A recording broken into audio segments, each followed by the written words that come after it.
خواندن قرآن کریم چی فایده ها دارد؟ التماس جواب میگوید.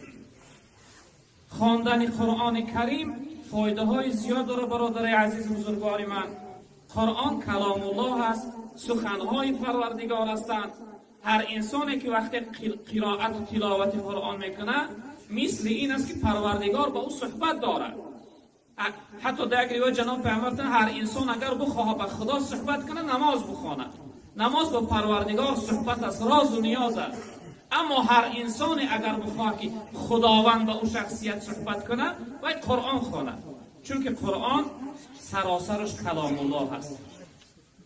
پیغمبر بزرگوار صلی الله علیه و سلم در روایت میگه که اقرأوا القرآن فانه یأتی یوم القیامة شفیعا لاصحابه. تن قرآن قرائت کنه، قرآن تلاوت کنه که قرآن در روز قیامت برای صاحب شفاعت کننده می شود. اون قرآن هایی که ما امروز در خانه ها داریم، عادت داریم، وظیفه داریم، یا بیگاهی باشه یا سحر باشه یک صحیفه و دو صحیفهش تلاوت میکنیم، این قرآن در روز قیامت خسته در نزد پروردگار دعوا میکرده است، شفاعت میکرده، میگه پروردگارا اختیار همین بنده در دست من بدی تا اینکه از دستش گرفته ای را داخل جنت کنم. این در دنیا من قرائت میکرد. یعنی قرآن در روز قیامت شفاعت کننده برای صاحبش میشه. در روایت دیگه پیغمبر بزرگوار گفتن من قرأ حرفا من کتاب الله فله به حسنه والحسنه بعشر امثالها. تن هر انسانی که از کتاب الله یعنی از قرآن قرائت میکنه، تلاوت میکنه، در هر حرفی وای ثواب میگیره و گفتن هر حرفش 10 ثواب داره. پیغمبر بزرگوار صلی الله علیه و سلم لا اقول الف لام میم حرف. گفتن شما نگویید که الف لام میم این یک حرف است. یعنی وقتی ما سوره الف لام میم میخوانیم، الف و لام و میم، شما نگویید پیغمبر بزرگوار گفتن این یک حرف حساب میشود. ولکن الف حرف و لام حرف و میم حرف. ولکن گفتن الفش یک حرف است، لامش یک حرف است، میمش یک حرف است. یعنی در یک الف لام میم گفتن الف لام انسان 30 ثواب میگیره. هر حرفی قرآن 10 ثواب داره برادر بزرگوار من. و در روایت دیگه پیغمبر بزرگوار گفتن خیرکم من تعلم القرآن و علمه.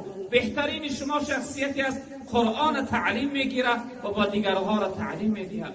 و در روایت دیگر پیغمبر بزرگوار صلی الله علیه و سلم گفتن ان الله یرفع بهذا الكتاب اقواما و یضع به آخرین. خداوند با این کتاب یک قوم را درجه و مقامشون خیلی بلند میبرداره که اهل جنت شو بگرداند و یک گروه دیگر با چنان خار و ذلیل و پستی میکنه که با پسترین پستی ها و جهنم و دوزخ میبره. یعنی این قرآن است برادران بزرگوار. و این خاطر خواندن قرآن خیلی فایده های زیاد داره.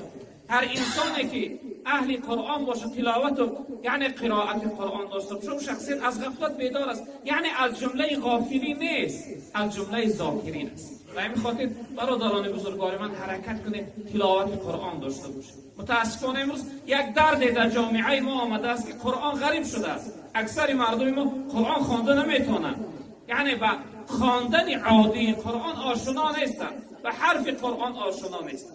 و این خاطر حرکت کردن در برادران عزیز بزرگوار من که قرآن خوان باشید، اهل قرآن باشید.